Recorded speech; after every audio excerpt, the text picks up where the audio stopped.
আগের দুটো ব্লগ তোমরা সবাই দেখে নিয়েছো। আজকে চলে এসেছি বিয়ের ব্লগের তৃতীয় পর্বে। সন্ধেবেলা চলে গেছি ভিলাতে, দিদির বিয়ে বলে কথা, এবং স্টার্টার আরম্ভ করে দিয়েছি খাওয়া দাওয়া।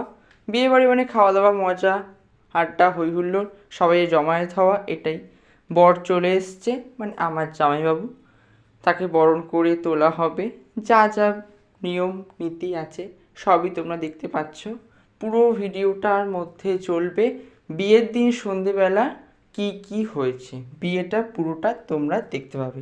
তো চলো আজকের এই ব্লগটা তোমাদের বিয়ের পুরো পার্টটা দেখাবো।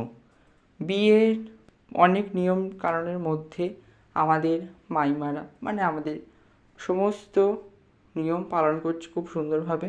এখানে ঘুরতে হয় বরের আশপাশে।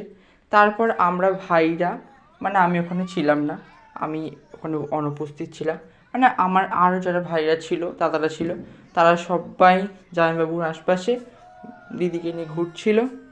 তো ঘোরার পর বিয়ের মণ্ডপের দিকে কাজ এগোচ্ছে।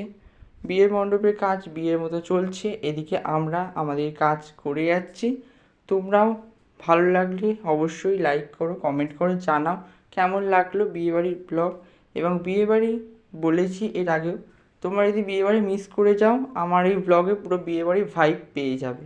তো কোনো চাপ নেবে না, এটাই হচ্ছে আসল সেই মুহূর্ত, সিঁদুরদান পর্ব। এর আগে যা যা পর্ব ছিল সব মিটে যাওয়ার পর সব শেষে প্রতীক্ষার অবসান, সিঁদুরদান। সেই মুহূর্তটায় আমরা এসে পৌঁছে গেছি। এই মুহূর্তটা একটা মানে জীবনের সেই সময়।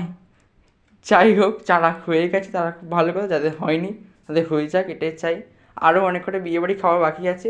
চলো, বিয়ে কমপ্লিট, এবার আমরা যাই খাওয়া দাওয়াতে, যেটা আসল আমাদের বাঙালি বা আমাদের মানুষ হয়েছি, জীবন ধারণ করছি খাওয়ার জন্য।